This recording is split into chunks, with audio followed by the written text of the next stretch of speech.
एक बार दर्शकों को अपना परिचय बताइए। जी, मैं हेमलता राजेंद्र लाडला, वार्ड नंबर 34 से। ये बात करें जिस तरीके से आपका वार्ड है, वार्ड 34, बात करें जिस तरीके से पार्क हैं, कितने जितने पार्क हैं, आप लगातार इनका सुंदरीकरण करा रहे हैं, उद्घाटन कर रहे हैं, क्या कहना चाहेंगे? सबसे पहले तो मैं कहना यही चाहूंगी कि बड़ी मुश्किल से और बड़ी भागदौड़ करने के बाद ये जो पार्कों के बारे में आपने सुना है कि बजट पास करा के 7 लाख का लेकर आए हैं। जी।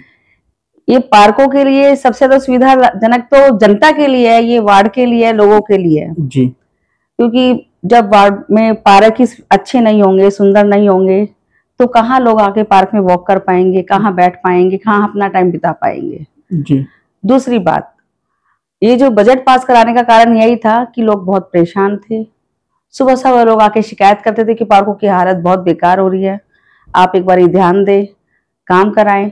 अब हमने बड़ी मुश्किल से बजट पास कराने के बाद अब हमने ये सोचा है कि चलो पार्क के अंदर जो भी रिपेयरिंग का काम है, पैदल पार्क है, लोगों के लिए, बुजुर्गों के लिए बैठने के लिए बेंच है, फूल पौधे भी लगाने चाहिए। और मैं सबसे पहले तो ये बात बोलूंगी आप सभी से, सम दर्शन के माध्यम से, कि मेरे साथ साथ आप सभी लोगों की भी जिम्मेवारी पड़ती है कि आप पार्क को साफ रखें, अच्छा रखें। और दूसरी बात, एक बात और जरूर कहना चाहूंगी कि आप लोग इस बात का ज्यादा ध्यान रखें कि पार्क के अंदर सबसे पहले तो जानवर, जैसे कुत्ता जैसे लोग लेकर आ जाते हैं अपना टहलाने के लिए, वॉक कराने के चक्कर में, कि खुद भी घूम लेते हैं, कुत्तों को भी ले आते हैं अपने साथ साथ, और जिससे कि कुत्ते वहां लैट्रिन कर जाते हैं, लोगों को बहुत गंदगी का, परेशानियों का सामना करना पड़ता है।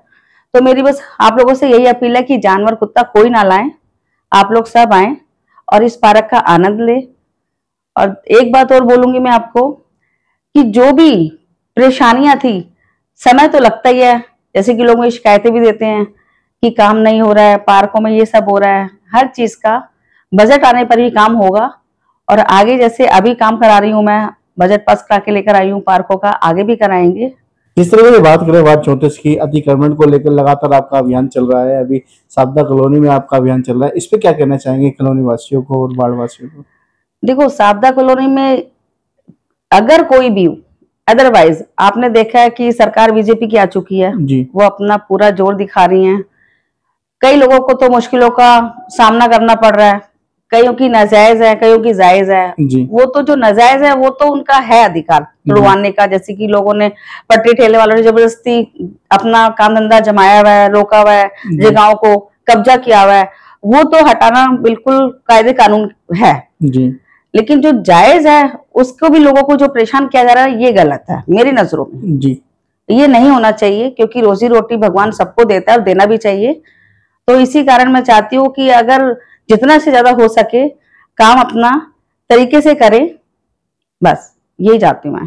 धन्यवाद जी। जिस तरीके से आप बता रहे थे कि हमारा अभियान चल रहा है अतिक्रमण को लेकर, तो जनता से क्या अपील करना चाहेंगे? जिस तरीके से इंक्रोचमेंट बढ़ा लेती है, आसपास की जनता को मुश्किल होता है चलने में, उसको लेकर आप क्या कहना चाहेंगे?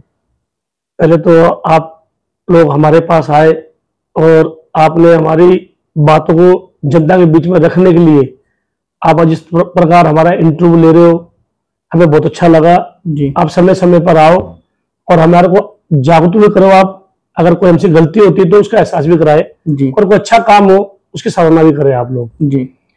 देखो क्या होता है, कोई भी आदमी ये नहीं चाहता किसी को नुकसान हो जी। और हम निगम पार्षद होने के नाते हम नहीं चाहेंगे किसी को नुकसान हो। हमने 2.5 साल हमारे बीत गए, हमने किसी भी व्यक्ति को कोई भी काम के अंदर तंग नहीं किया। ये पूरी क्षेत्र जानता है, चाहे वो कोई प्लॉट बनाता ना, एमसीडी से हम कुछ लोग पहले तंग करा करते थे, उनसे पैसा मांगा करते थे। हमारे पास एक कोई ऐसा आदमी आपके पास आ जाए, कोई रेडी पटड़ी के नाम पर, कोई मार्केट के नाम पर, कोई मकान बनाने के नाम पर, कि भाई हम निगम पार्षद इस प्रकार की दलाली करते हैं, तो हम खुलेआम ये आपको वचन देते हैं, हम उसी दिन अपना इस्तीफा दे देंगे। हम गरीबों के हित में हैं, क्योंकि आम आदमी पार्टी गरीबों के हित में पार्टी बनी थी, हम उनके साथ हमेशा खड़े रहेंगे। दूसरी बात, आपने जो बात रखी, साबदा कॉलोनी में नाले की वजह से, जो नाले बड़े बड़े नाले थे, नालियां थी, उन पर कुछ लोगों ने दुकानें बना ली, जिनका किराया वो खुद खाते हैं और सरकार की जमीन पर उन्होंने बना ली है। उसके वजह से क्या हुआ कि नाले पीछे बैक मारते हैं और बरसात में आपको पता बुरा हो जाता है। तो ये हमारे को जो स्ट्रिक्ट कदम था वो इसे उठाना पड़ा क्योंकि नाले सफाई नहीं होंगे, क्योंकि पीछे के जो ब्लॉक है, के ब्लॉक है, एच ब्लॉक है, जो पीछे ब्लॉक है, वो उस नालों के कारण वो पूरा का पूरा एरिया डूब जाता है। तो जहां भी ऐसी नाले अगर कोई भी कुछ चीज बनाएगा तो उसको तोड़ना पड़ेगा, क्योंकि जनता ही हमारा काम है, जनता की सेवा ही हमारा काम है। अगर इसमें कोई हमारे को बुरा कहेगा वो उसकी मर्जी है, मगर हम जनहित के लिए हम ये बुराई भी लेने के लिए तैयार है, मगर काम और वार्ड साफ सुथरा रखने के लिए हम हर प्रयास करेंगे। तो बात करें आपके वार्ड में कितने पार्क आते हैं और कितने माली हैं, कितनी कमी महसूस होती है आपको मालियों के लिए, क्या कहना चाहेंगे? हमारे लगभग 38 पार्क है पूरे वार्ड में जी, और 38 पार्क है, एक दो छोटे पार्क है, बाकी बहुत बड़े बड़े पार्क भी है। जो साबदा के अंदर डीडी के पार्क है, मगर लोगों को पता ही नहीं है कि डीडी के या एमसीडी के हैं, तो वो डीडी के शिकायत भी हमसे लगा देते हैं। अब डीडी डिपार्टमेंट दूसरा है, वो तो केंद्र हाथ में आता है, तो उसकी गंदगी के कारण भी हमें सफाई करवानी पड़ती है, मगर डीडी का कोई भी कर्मचारी उनके पास नहीं है जी। अब जिस प्रकार 38 पार्क 36 पार्क हमारे पास है, वो लगभग हमारे पास कर्मचारी 9, जिसमें 3 पक्के हैं और 5 वो एवजीदार होते हैं जो 3 महीने के 2 महीने के लिए आते हैं, और उनको पल पल में उनको हटा दिया जाता है। जैसे 1 महीने के लिए काम किया, 2 महीने छोड़ दिया, 2 महीने हटाया, 3 महीने। अब आप एक बात मानो, 38 पार्क को हम एक दिन भी साफ करवाते हैं तो हमें 1.5 महीना 2 महीने करीब लग जाता है। उसमें 4 छुट्टियां भी होती है, कोई ऐसी छुट्टी हो जाती है जिसमें कोई त्योहार होता है। तो आप ये लगा लो कि हमारे कर्मचारी की सबसे ज्यादा कमी है। हमें लगभग इन पार्कों के हिसाब से देखा जाए तो हमें कम से कम 25 से 30 कर्मचारी चाहिए, जिससे हम व्यवस्था बहुत अच्छी बना पाए। हमें पता है जब हम पार्क में सुबह मॉर्निंग वॉक करने जाते हैं, खुद जाते हैं, तो हम सुबह में खुद उठकर, मैं अपनी मैडम को लेकर हम सुबह हम पार्कों में नहीं घूमते, हम रोड पे से राउंड मारते। इसलिए मारते हैं कहीं ढक्कन टूटा हुआ हो हम खुद ही फोटो खींच दें, कहीं कूड़े का ढेर है हम खुद ही फोटो खींच दें। आप देखते हुए इस मॉर्निंग में अब जिस प्रकार बुद्ध बाजार रोड पर एक खत्ता था, वहां पर ऑलरेडी 6 फुट का नीचे और कम से कम 25 फुट चौड़ाई का गड्ढा था, जिसके कारण वो लोग बाग जो कूड़ा था वो लोग बाहर फेंक जाते थे, तो उससे रोड जाम होता। अभी आपने देखा होगा, लेकिन पार्षद हेमलता राजेंद्र लाडले जी द्वारा उस गड्ढे को भरवा दिया गया, और आज आप कत्ता देख कर आओ, उस रोड की वजह से जाम अब नहीं मिलेगा आपको। जब भी जाम मिले आप मुझे वीडियो भेजना, हम अधिकारियों के लिए साथ बैठकर जो भी अच्छा कार्य होगा उससे और अच्छा करेंगे हम।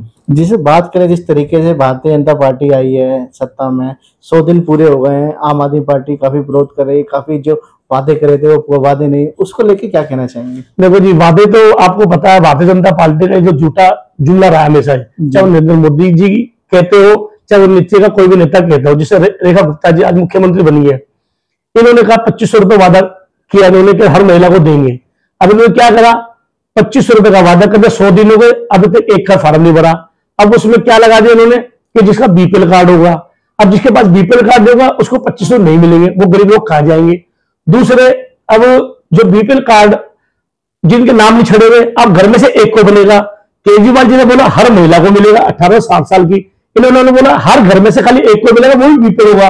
कितना बीपीएल कार्ड है टोटल? मेरे हिसाब से पूरी दिल्ली में लगभग 2014 या 13 में बीपीएल कार्ड हमने बनवाए थे, तो उस दौरान मेरे हिसाब से 60 से 70 हजार पूरी दिल्ली में बीपीएल कार्ड बने होंगे। और आप स्कीम चला रहे हो 40 लाख महिलाओं की, तो कैसे दोगे इनको?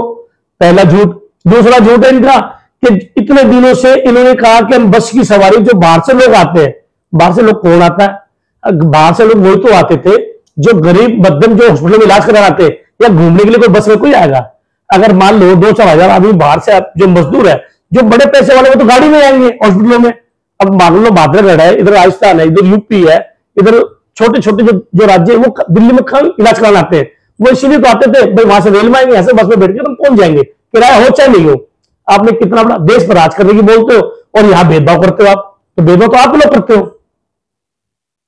जो बिजली के लिए 300 यूनिट का वादा करा था वो भी पूरा नहीं हुआ, उसको लेके भी लोग काफी बिजली कट ऑफ भी हो रहे हैं, उसको लेके क्या कहेंगे? उसके लिए देखो अभी ये कहेंगे, सरकार ये बोलते थे ट्रिपल इंजन की सरकार, ट्रिपल इंजन की, इनकी ट्रिपल इंजन नहीं है, इनके 4 पहिए इनके हो गए। देखो महापौर इनका हो गया, मुख्यमंत्री इनका हो गया, एलजी इनका हो गया, और देश का प्रधानमंत्री नरेंद्र मोदी जी भी इनका हो गया, और 5 भी जो ड्राइवर है वो एमपी भी इनका हो गया। तो आप ये बताओ, जब अभी ये काम नहीं करेंगे तो ये कब काम करेंगे? ये कब व्यवस्था बनाएंगे? ये सिर्फ जब चुनाव आता है उससे पहले झूठे वादे करते हैं, चुनाव से 4 महीने पहले कहीं ना कहीं हिंदू मुसलमान का झगड़ा हो जाता है, और वो ये हिंदू नाम पर वोट मांगते हैं। और हमारे हिंदू इतने भाई भोले भी हैं, तो शरीफ भी है, वो इस भाव में डूब जाते हैं। वो पीछे की जो अब फिलहाल अभी देखो कहां पर ये कहते थे कि 500 रुपए सिलेंडर कर देंगे हम, इन्होंने 100 रुपए बढ़ा दिए। इसकी 100 दिन के अंदर ही 100 रुपए बढ़ा दिए, सिलेंडर तो फ्री की छोड़ो, 100 रुपए बढ़ा दिए, महिला कहां जाएगी।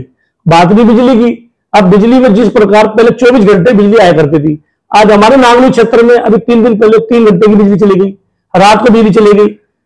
आप इस आधार पर बात करोगे ना तो भारतीय जनता पार्टी का आज चुनाव हो जाए तो दिल्ली त्राई है इनके झूठे वादों से, एक तरफा इनकी एक सीट नहीं आएगी और लोग 50,000 से 1 लाख से जीतेंगे लोग।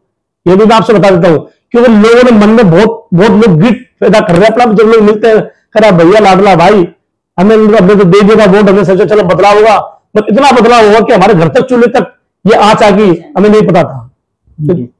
आज अगर चुनाव करवा दो आप देख लेना 70 की 70 सीटें बीजेपी हारेगी और आम आदमी पार्टी जीतेगी, अरविंद केजरीवाल मुख्यमंत्री फिर बनेंगे। तो जनता से क्या अपील करना चाहेंगे, अपने वार्ड वासियों को किस तरीके की सुझाव देना चाहेंगे?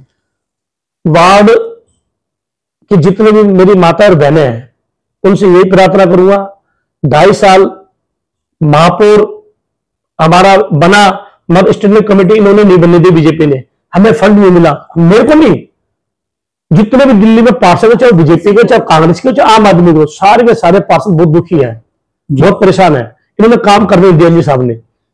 आज जो भी हम फंड लेकर आ रहे हैं, अभी आपके सामने जब हमारे विधायक जी थे तो हमने कैंप नंबर 2 में पहली दिल्ली में कॉलोनी होगी जिसका 40 साल बाद में पाइप की लाइन डल रही होगी, वो भी हमारे प्रयास से डल रहा होगा।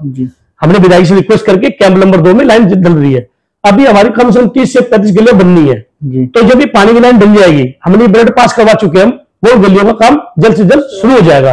आपने देखा बरसात से पहले हमने विना इंक्लेव राजधानी पार्क और टीगरी बॉर्डर से लेकर और नांगली कैंप नंबर 2 तक विधायक जी से बात कर हमने सबसे पहले कैंप नंबर 2 का नाला बनवाया कि बरसात में दिक्कत ना हो। तो ये व्यवस्था हमारी चलती रहेगी। जनता जैसे खाली ये प्रार्थना, हम पर विश्वास रखें, ईमानदार आदमी आपको पहली बार मिले, ये हम इस बात का खुद वादा करते हैं आपसे कि कहीं भी हमारा भाई, हमारा दोस्त, हम लोग कहीं पे किसी से फ्री में कुछ खाते हो आप इल्जाम लगाना, किसी मकान की रिश्वत लेते हो आप हमारे पास आना, किसी रेडी पेटेंट से पैसे खाते हो तो हमारे पास आना। हम इन चीजों दूर होकर एक अलग राजनीति, एक नया इतिहास रचना चाहते हैं कि हम जनता के साथ खड़े रहे और जनता हमारे साथ खड़े रहे। हाँ, कुछ कामों में देरी होगी मगर हाथ जोड़कर अधिकारियों के पास हेमलता लाडला जी हम जाएंगे और जो बजट होगा वो लाकर आपके चरणों में लेकर आएंगे और काम करेंगे। धन्यवाद।